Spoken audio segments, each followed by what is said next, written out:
All right, everybody, welcome. I am grateful for this opportunity to share a few slides with you, a presentation that is designed hopefully to be no more than 20 minutes. The focus is to help us better connect to understanding our triggers. So I've talked a lot about pausing, which I'll talk about as well in this presentation, but how we get to the pause, the necessity of pausing, is built and born from the reality of triggers, right? We have a lot of triggers, and understanding triggers when it comes to our emotions is going to be one of the most significant ways that we utilize the pause to improve our response compared to our natural impulsive reaction. Okay? And so that's what we're going to focus on. And this is what we're going to talk about over the next few minutes. And I'm going to get very real with you, and I'm going to share with you a very vulnerable experience I had just in the last couple of days with my wife. And the reason being is because I don't come from a place of perfection as I teach these things. I come as a student who is constantly curious and engaged and practicing. I've just done a lot of research, and I've done a lot of growth opportunities within counseling and coaching. But my number one focus is my own personal emotional intelligence and health. And I am a continuous student. I want you to look at it this way. You never arrive. You never arrive at the ideal and perfect emotional health moment. You are constantly striving and improving. And that means that you have to be constantly patient and striving to be kind to yourself in the process. So remember that, okay? So I am going to leverage a personal experience that happened to me recently that I hope will help shape and form what we're going to talk about in better context, okay? Just as a reminder, everything I talk about comes from my Stronger on the Inside book that is available in the links below, either through buying it on Amazon or joining our community group that allows you to receive the book digitally, as well as additional videos, insights, practices, and different things that will allow you to go deeper into the material. Okay, so please, remember that. And if you haven't subscribed already, subscribe, and love to hear from you. So every strong reaction tells a story. This is really important because the story behind why we choose to react has to deal with a lot of different baggage that we carry with us that we might suppress and we might not be mindful of and we might not be paying attention is really there. But it will manifest, though those emotions will manifest themselves to create a reaction that is almost immediate. And that's why we need to focus on how we react. So just like it says here, when we react, our emotions take the wheel and our wisdom hits the trunk, right? So look at it this way. We have a lot of opportunity to learn and to grow. And the difference between knowledge and understanding compared to wisdom is this. I always explain it this way. Understanding and learning things help you increase your knowledge in knowing certain things, right? So I'll give you an example without jumping into it just yet. My experience this past weekend, comes from a place where I have spent a lot of years understanding and knowing about emotions and emotional intelligence. I've done a lot of research, both with myself, but more so with other people. I do a lot of coaching. So there's a lot of understanding and knowledge that I have on the topic. And yet, wisdom is the practical application of living my knowledge. So not just learning and absorbing, but then like a sponge, being able to be withdrawn what I've learned and absorbed into the daily aspects of my life. Okay. And that's something that we need to pay attention to, right? That is very important, right? And you've heard me say this before, knowledge doesn't equal behavioral change. Wisdom is the behavioral change that takes place because of knowledge, what we've learned, the practical practice and application. Okay, so just keep that in mind. So what happens with our emotions is that we become very impulsive and we react because we haven't paused, which we're going to talk about later in this video. But we haven't paused, we haven't taken the time to reflect.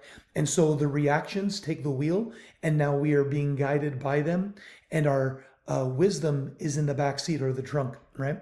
And so when we respond, so the difference between reaction and response, right, is critical. When we respond, that means that we are pausing, just long enough to allow intention and more meaning and awareness to take over.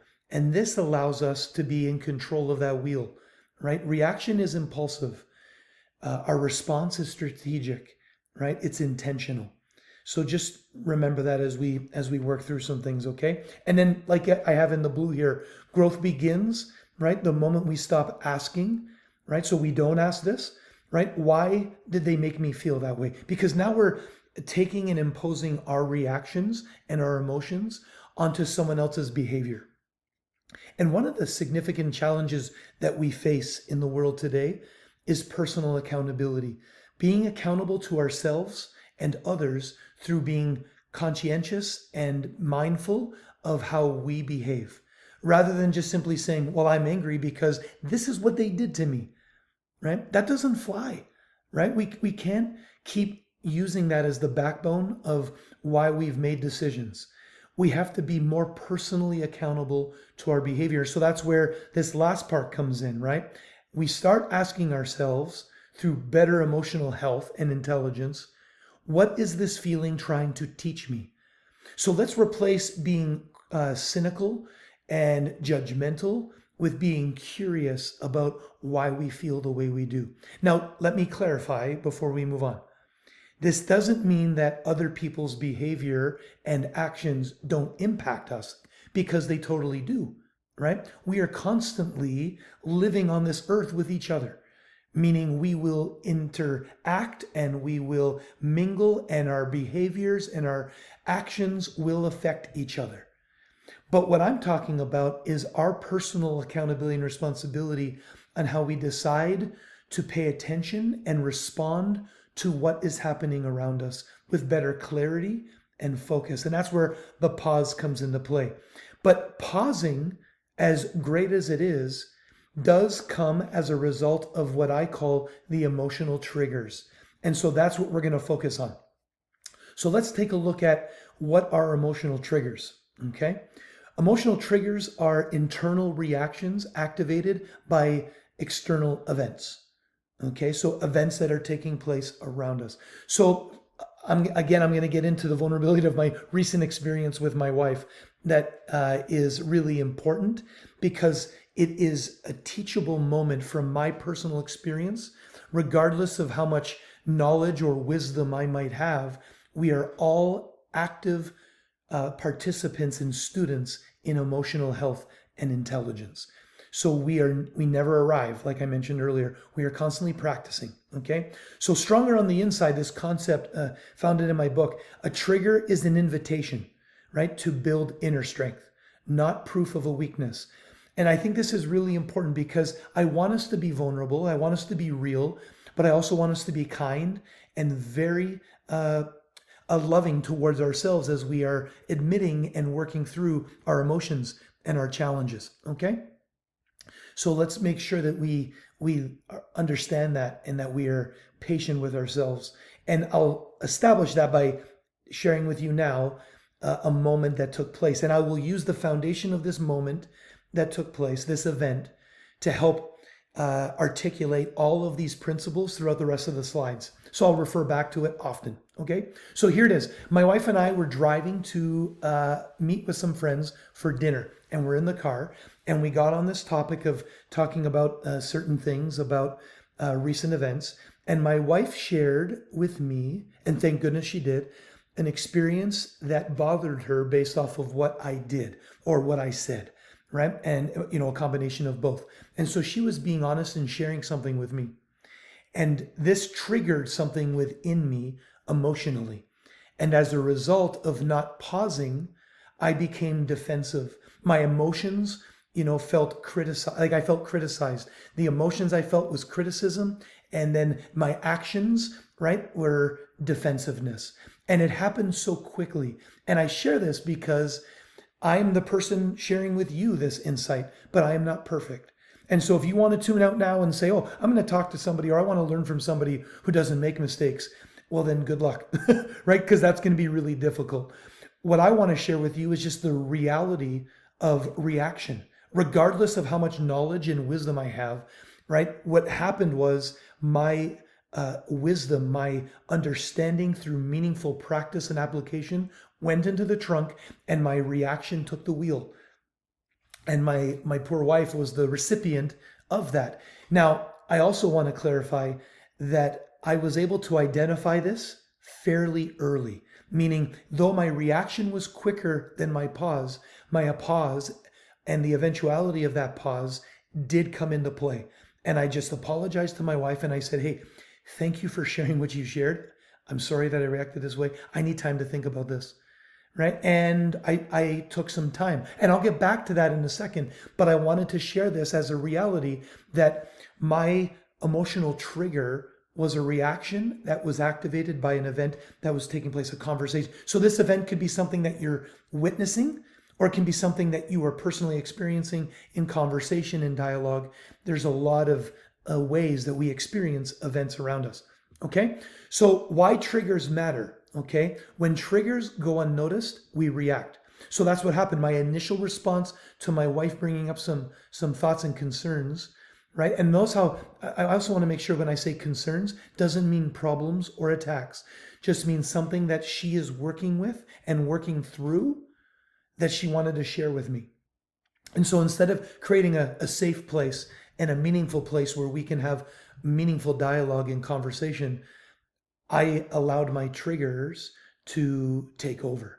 And so why this matters is when they go unnoticed and unchecked, well, then we react. And then we are now going up those rungs. If you haven't watched that video, by the way, the ladder of inference, and I'm going to talk about it again here today, then you should pause and go look at that and have an experience with that, and then come back and continue from right here, because we're going to mingle that knowledge with a few other important things that are new today. Okay, so just throwing that out there. I also have a quote on here from my book that I love, and I say this often, and I really love this, and it's just something that has formed and shaped my life. And here it is right at the bottom. Awareness, right, is strength before action. Awareness, right, is strength before action. Meaning, before I act, the true strength of my action and my behavior, right, comes from a personal awareness of what's happening to me emotionally. And this is really, really important. Okay. So this is where we now are brought to when it comes to understanding our emotional trigger cycle. There are 4 things that are really important to understand, but you'll notice that the ladder of inference is here. So the reason why I bring this up is, let's go back to my personal experience again, my vulnerability here. My wife shares with me a couple things that are concerning to her about how I've responded or behaved, and that is something that she is bringing up so we can have a meaningful conversation. Okay? And I jumped up right from observational reality and data, so the actual conversation that's taking place. Okay, or in this case, look at the event. That's step number 1. The event, in this cycle of what's actually happening is a conversation. My wife is sharing some things with me, and instead of staying on the bottom rung, right, in observational reality and data of, okay, we're having a conversation, this is what's happening, I immediately jump up to a rung after she shares her thoughts and feelings in this event to a story. That's number 2, right? Event and then story. Notice what story says in the circle. It's the meaning that I give. Or look at the ladder of inference, right? Selected data, what I choose the focus on. Because what happens now is, as I create my own narrative of this story that my wife is sharing, instead of asking more clarifying questions through pausing, something like, I'm glad you shared that, sweetheart. Help me understand and walk me through some of the things that took place that got you to what you're thinking and feeling. So instead of me just assuming and me interpreting and adding my own bias to the story and interpretation, I now have a better, clearer picture. There's clarity through pausing and asking more meaningful questions. But instead, unfortunately, I jumped right up to, the green and the blue here. Interpretation data, right? My own interpretation and my own assumptions. And so let's go back now to this cycle. I have the event of what it's actually taking place, my interpretation of this event and what's being said. And that means I'm giving meaning right, to this and what's happening. Okay. And then it filters into emotions. But notice how in the story part, there's the pause circle. And so instead of pausing, I reacted. Instead of awareness creates strength, I immediately jumped to being completely oblivious to my awareness of feelings and the awareness of her feelings and jumped right to emotions, which was I felt criticized and I felt attacked. And in my mind, I'm thinking, she thinks I'm a bad husband. She thinks that I'm not good. And then that made me feel bad. And then I started to feel bad about myself. And then I started to feel angry and defensive because I don't think I should be feeling that way. And she's the cause of that. And then going back to some of those other slides, no accountability. It's my wife. My wife's making me feel this way. And so, and I mean, I'm walking through this step by step, but I mean, this happened like that. It happened really quick. So there's the event. And then there's the story that I'm telling myself. And now there's the emotions that I'm feeling. And that's in connection again to the what we see on the ladder of inference. I've jumped up those rungs so quickly. Fortunately, I was able to catch myself in the reaction of what was going on. This is what now I say and do in response to the event or to what my wife is sharing. So let's go back and clarify this. Event is my wife and I having a conversation. She shares a few things and insights that is reflecting her feelings and emotions. And I start adding meaning to it. And I'm not pausing. I am now going into one of those, jumping to one of those rungs on the ladder of inference. And my emotions of what I'm feeling take over, which is I'm feeling criticized and attacked. And I'm feeling bad about myself and not good enough. So now I'm feeling inadequate.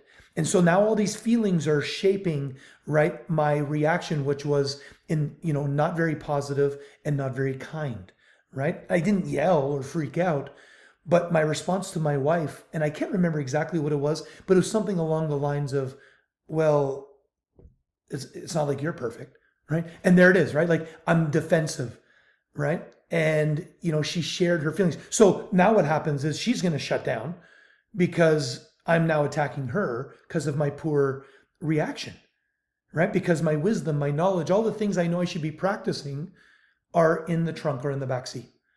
And so now she feels bad and then she gets defensive. And fortunately, she didn't get defensive because she's awesome. And she was able to, just be kind and patient with me and saying, oh, whoa. Well, I'm not trying to attack. She's noticing my reaction and she's starting to speak to it.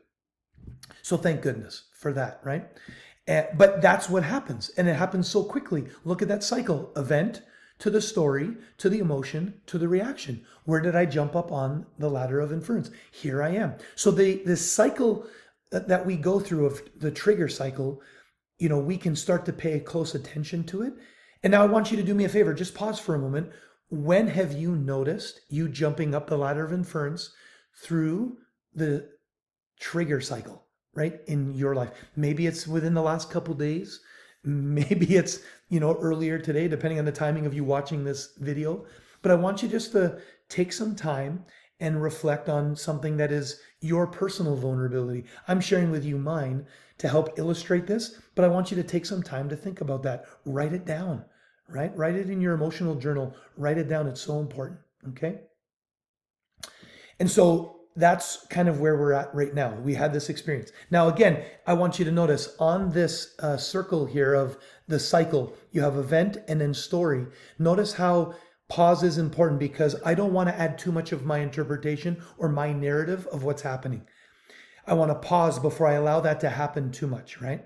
Before I start adding the selected data, interpretation, and assumptions, before I add those things to what's happening, I need to pause because that awareness, right, is going to give strength, right, to my action. And so here's what I did though. I paused over at reaction of what I said or did.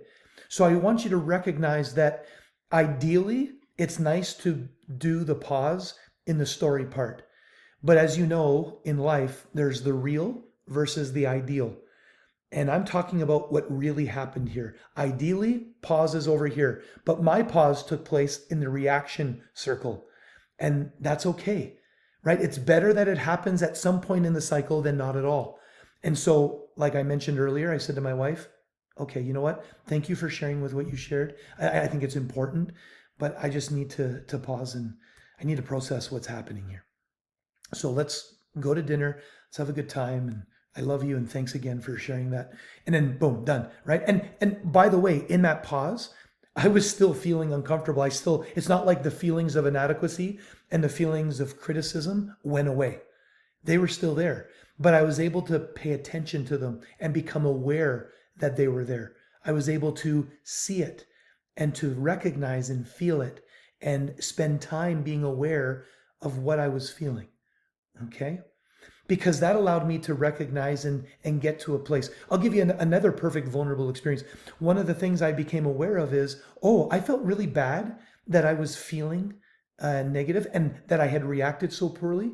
And that added to the pressure because I thought to myself, here I am teaching people about this. I should be a professional. And I thought professional meant perfection, but it doesn't. The real value of perfection has a bearing and strength that comes from progression. So the quality of our perfection comes from progression. And I'm in the stage of progression, not perfection. So I'm on this journey and I needed to allow myself to forgive myself and recognize that I don't have to hold myself to a standard of perfection. And that awareness allowed me to forgive myself and allowed myself to be far more powerful and strong in overcoming the criticism and the attack. And so the awareness realm is so important and so valuable. And so this cycle is important. So screenshot it, do whatever you need to do. Of course, it's in the book, it's in the material that you can sign up for. But this is important to recognize. This trigger cycle is real. And all of our emotions are attached to it and associated with it, right? Not just negative emotions, but even positive emotions as well. So let's continue going through these things, right? Using triggers. Now, so remember, my experience is now I've said to my wife, okay, I love you. Thank you for sharing. It's important, but I need time to pause and to process. So here we are now in the triggers as teachers, okay? Because now now that I am pausing, I am now in the awareness stage, right? So triggers will reveal to me my values, my wounds, my needs, my growth edges, right? What triggers, right, are showing are the strengths that are still forming. And awareness allows me to recognize that, to slow down my reactions and my emotions so they can teach me something about why I'm feeling what I'm feeling. And this becomes a very intimate and personal experience for me. In this process, my friends, here's what happens. I no longer am focused on what my wife did to me based off of what she said, but I'm now focusing on how I reacted and responded to it and what I'm feeling. So I'm taking personal accountability over my actions and my response. I own it, right? And that's important. The story to be told isn't that my emotions and my triggers began when my wife shared what she shared with me. The journey begins internally as my reaction starts to manifest behaviors that are being focused on, right? And sometimes so subconsciously because it happens so quickly as a result of a lot of things, such as, oh, here I am really trying to promote what seems to be, something that is so valuable to the world, stronger on the inside. I should know better. I shouldn't do that. And I want to pause there for a moment. Do we do this to ourselves as individuals, as parents, as, in relationships where we react and then we start to feel bad about the reaction that we should have known better. And then we start beating ourselves up and it just is a downward spiral of negative emotions. That happens to me often where I react and I shouldn't, or I feel something even before reaction. And I even feel bad about feeling that. Oh, I shouldn't feel that. I should know better. Out of all the things I should know better. And then I start to criticize myself and feel bad that I'm feeling that way. And again, this is why awareness is important. That's why triggers are teachers, right? You might have heard me say this before, that our emotions are not commandments. They're messages. They are telling us things that we should pay close attention to and listen to. Okay? I just noticed the time. This is going to go over. We'll probably hit around 35 minutes. I apologize, but hopefully you're learning something. Okay, so common triggers. This is important because doing all of my research over the years, there are common triggers that affect most of us. And this is what I love. It doesn't matter where you're from in the world. It doesn't matter what language you speak. We are all affected by emotions. And the most common triggers are these: disrespect, feeling disrespected, feeling criticism or judgment. Let's go back to my vulnerable story here with my wife. She shared some things with me and I felt criticized and I felt judged. And then that led me to feeling like I wasn't a good husband or I wasn't a good person because, I was criticizing and judging myself, right? In the beginning, my reaction jumped to saying, remember what I mentioned? My response was something along the lines of, well, you're not perfect either. And then I could have jumped into, well, here's all the things that you're saying. And then it's like pitting each other against one another based off of, you say this, I say this, and we attack, right? You tell me I do this, well, here's what you do. And then it becomes a very reactive conversation that is fueled by negative energy from negative emotions. And so in the awareness and pause phase, I started to recognize that criticism and judgment wasn't from her. It was from me. I felt that I was criticizing myself and I was too hard on myself and judging myself. So this is important. So again, feeling unseen or unappreciated is also a significant trigger for a lot of people. Loss of control. A lot of parents feel this, right? Where they are dealing with their children and a child's reaction is a certain reaction that, they feel justified in yelling or responding to. But in reality, what it comes down to is you feel a lack of control because someone's not doing what you're asking them to do, or they haven't done something that they said they were going to do or that you've asked them to do. And so that sense of loss of control is a huge trigger, especially for parents. Rejection, right? Or exclusion, not being included, or feeling like you are rejected in whatever degree in relationship in your life or circumstance, right? Remember, events, right? Events take place that can cause these triggers, right?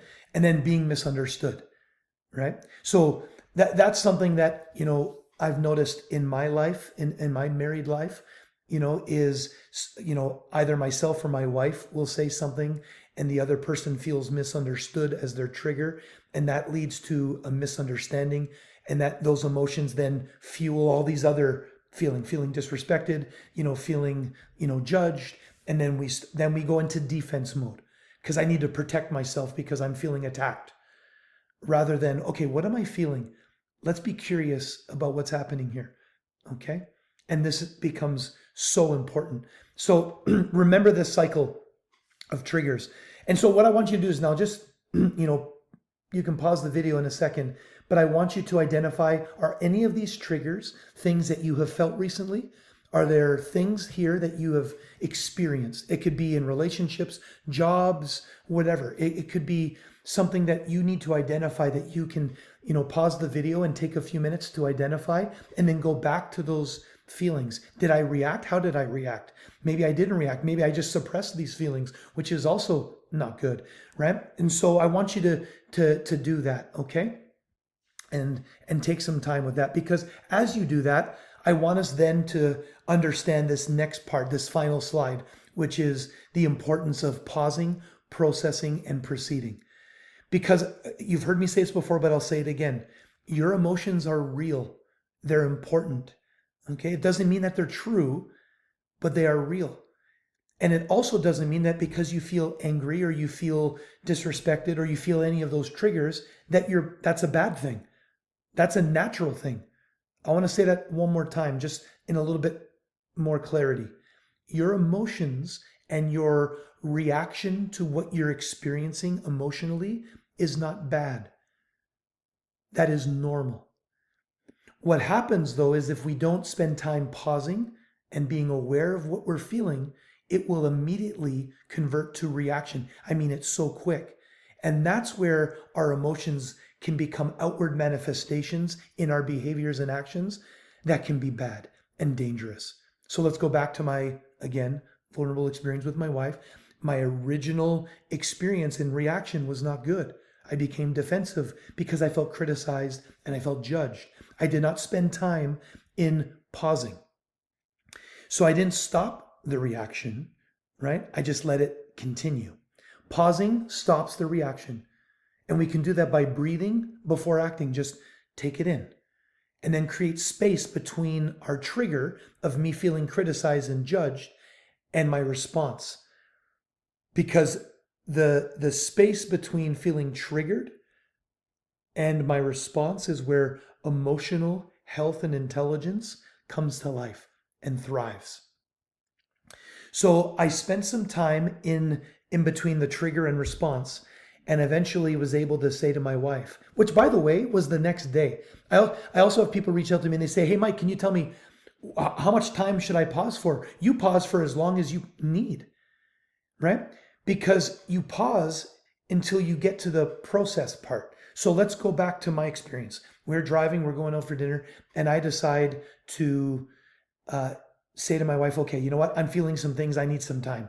I love you. Thank you for sharing what you shared. It's important, but I need some time. So now now I'm between the trigger and my response. Now I'm scaling back a little bit and I'm rewinding and starting to create some awareness for myself.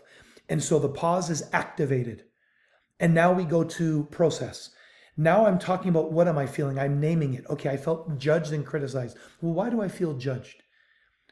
And then that's when I realized over time, I started to recognize that judgment was because I'm telling myself a story. And that story is, Mike, you're a professional who's working with people and their emotional intelligence and health. You shouldn't respond this way. You should be perfect. You should know better. See, the processing of what I'm feeling comes from naming it, right? And spending time being aware of what's happening inside. And so what story am I telling myself? Well, I'm not good enough to be a husband. I'm not good enough to be a coach and, an author and a trainer and someone who should inspire people through what I've learned. I'm not good enough for that because here I am I'm being victimized and by my own emotions, and I'm not good enough. And so I spent time processing why I'm feeling that way. And then I started to land on something, which was what matters most right now. And what mattered most in that moment with my wife was my wife. Her emotions meant a lot, and I wanted to preserve the relationship. And so what mattered most was pausing so I could process. Okay. And so here's some of the things that I discovered as I gave myself some time and named my feelings of what was going on.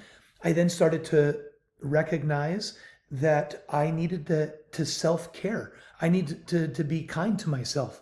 And I needed to tell myself things like, Michael, you are good enough. You're not perfect, and that's okay. You're progressing.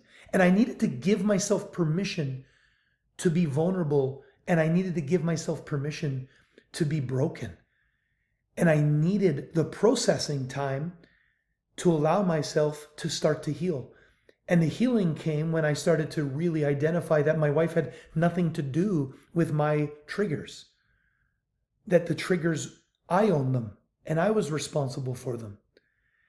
Because that allowed me then to start to feel empathy towards how my wife felt when she shared with me her feelings. And then I started to focus on my self-awareness and my social awareness. And as I spent time in that realm of first activating the pause and then focusing on process, I was then able to really pay close attention for the rest of that night because it was the next morning when I proceeded, right? And so I chose to respond now because I was in a better place inside, right? And so I acted with more intention and I aligned my behavior with my values of who I really am and what I really represent. Now in the proceeding part, I can be that coach, I can be that mentor, I can be that great husband, right? That I really truly am, right? Even though I have my mistakes and I have my cracks, I was able to proceed. So what happened was the next day I went to my wife, gave her a kiss on the forehead, hugged her and said, I want to thank you for sharing with me how you felt. And again, apologize for my reaction. I've spent some time thinking about what you said, and I'd love to learn more. See, now I'm in the curious stage, and I'm just so ready to learn and to hear what she has to say. And now here's the thing. As this happens, we have to remember that, again, we never arrive. We are going to repeat this cycle all the time. Let me go back, right? There's this cycle and the ladder. We're going to repeat this all the time. So now that I'm in this good place and I can hear my wife, she's now going to go into some things that are important. And I have to remember that it could still trigger things. And so I don't want you to think, oh, why am I feeling this? I've already felt this before. I've already dealt with this. No, your emotions aren't there to be fixed because they're broken. They're there to pay close attention to and respond to by being aware of them. Okay? And so we will constantly be on a journey of healthy emotional intelligence by remembering our triggers and the cycle, that it fits into. So as she started talking to me about some of these things, and I was in a good headspace and I was in a good internal space, there were some events and stories that she started to share, but I was good on these rungs. The story that I told myself wasn't my own narrative or bias. I was able to pause and listen, and I would interject and stop. Okay, you just said something. I just want to better understand. I want to have better clarity. Here's what I'm thinking I heard you say, and am I right? And then clarification. She shares some things. And I'm in this pause. I want you to know that pausing doesn't mean that we interrupt every conversation. So someone tells you something important and you're like, pause. No, wait, I got to stop. I got to stop. We can learn to internalize the pause while someone still talks. And that's the whole point of practice, because we get better at it, right? But I wanted you to understand that we are constantly involved in this trigger cycle of event to story to emotions to reaction. Because what happens in all of this is that our response becomes more genuine. And that's why we get to this point here where if we can pause and we can process and be aware of what we're feeling, the response that comes in the preceding part of the 3 Ps is not reaction based. And so let me clarify a little bit more. Our initial reaction is always driven by hardcore emotions that are unchecked, unnoticed, and impulsive. Our response as we pause and process and get to the proceeding is all intentional. It is something that we've become aware because we are meaningfully spending time with our feelings, and it's intentional. So keep that in mind as well. All right, so that's pretty much it. I wanted just to walk you through some of these basics. Again, you can use one of the links. I go into more depth with a lot of this training, and I will be doing some other coachings and things that, are important in these regards. But get the book, sign up. In the book, we go through a bunch of different awareness activities and exercises that we can do. I just wanted to share this brief video that allows you to better understand how it all works and become more intimately familiar with how our reactions are formed and the triggers of that cycles, all the time within us are really important. Okay, so take care, my friends. Thank you so much, and I hope this helps. Bye.